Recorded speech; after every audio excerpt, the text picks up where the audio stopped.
Hello students, आज मैं आप लोगों के लिए एक और नई कहानी लेकर के आया हूँ जो कि हिंदी भाषा माधुरी से है। पाठ 3 अनोखा ढंग। इस कहानी में गांधी जी और मनु बहन की बीच की बात बताई गई है। तो आइए इस कहानी को स्टार्ट करते हैं। नोआखली की घटना है। गांधी जी शांति का प्रसार करने के लिए पैदल यात्रा कर रहे थे। प्रसार का अर्थ होता है फैलाव। वे सुबह सुबह एक गांव से निकलते और 7 बजते बजते दूसरे गांव में पहुंच जाते। वहां पहुंचकर पहले तो लिखने लिखाने का काम पूरा करते, उसके बाद स्नान करते।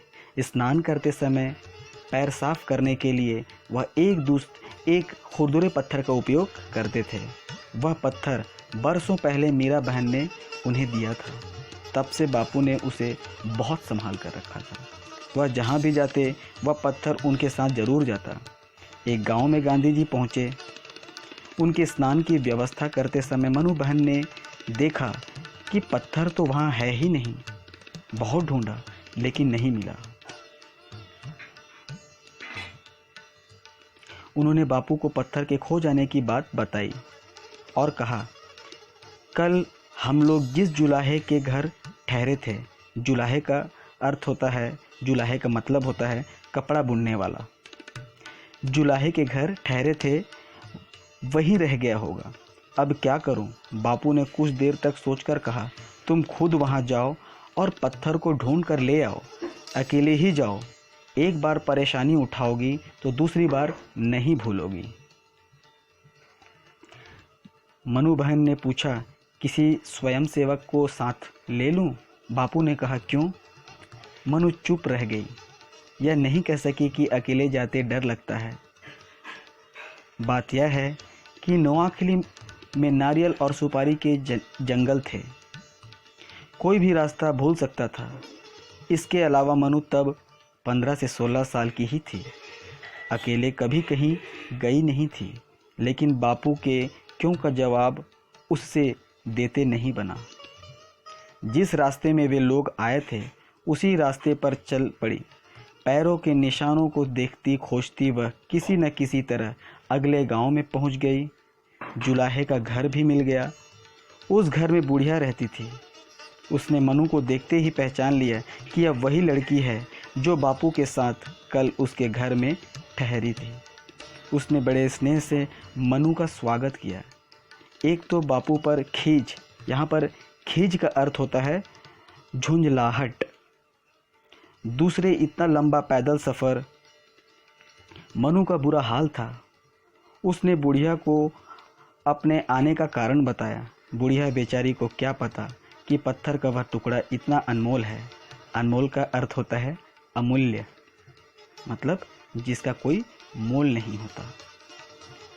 उसने तो उसे कूड़े के साथ कहीं फेंक दिया था। दोनों मिलकर ढूंढने लगी। भाग्य की बात पत्थर मिल गया। मनु की खुशी का ठिकाना न रहा। सुबह 7:30 बजे मनु घर से निकली थी। लौटी तो 1 बज चुका था। 15 मील चलना पड़ा था। थक कर चूर हो गई थी। भूख भी बड़े ज़ोरों से लगी थी। वह सीधे बापू के पास पहुंची और उनकी गोद में वह पत्थर डालकर रो पड़ी। बापू ने प्यार से कहा, इस पत्थर के बहाने आज तेरी खूब परीक्षा हुई। जानती है, यह पत्थर 25 साल से मेरा साथी है। जेल में रहूं या महल में, यह सदा मेरे साथ रहता है। ऐसे पत्थर और मिल सकते हैं लेकिन लापरवाही उचित नहीं है। मैं तुझे यही सिखाना चाहता था। मनु ने कहा, बापू, अगर मैंने कभी भगवान का नाम सच्चे दिल से लिया तो आज। बापू ने कहा, मैं स्त्रियों को निडर बनाना चाहता हूँ। केवल तुम नहीं, आज मैं भी कसौटी पर कसा हुआ हूँ। कसौटी का अर्थ होता है परीक्षा या परख। मनु ने कुछ कहा तो नहीं, लेकिन मन ही मन ज़रूर कबूल किया होगा कि सीख देने का बापू का ढंग बिल्कुल अनोखा था।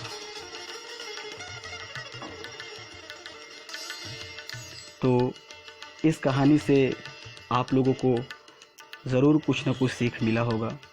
बहुत प्यारी कहानी है।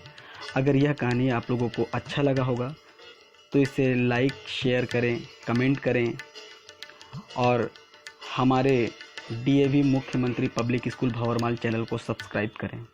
और हाँ, बेल आइकन को प्रेस करना न भूलें। धन्यवाद।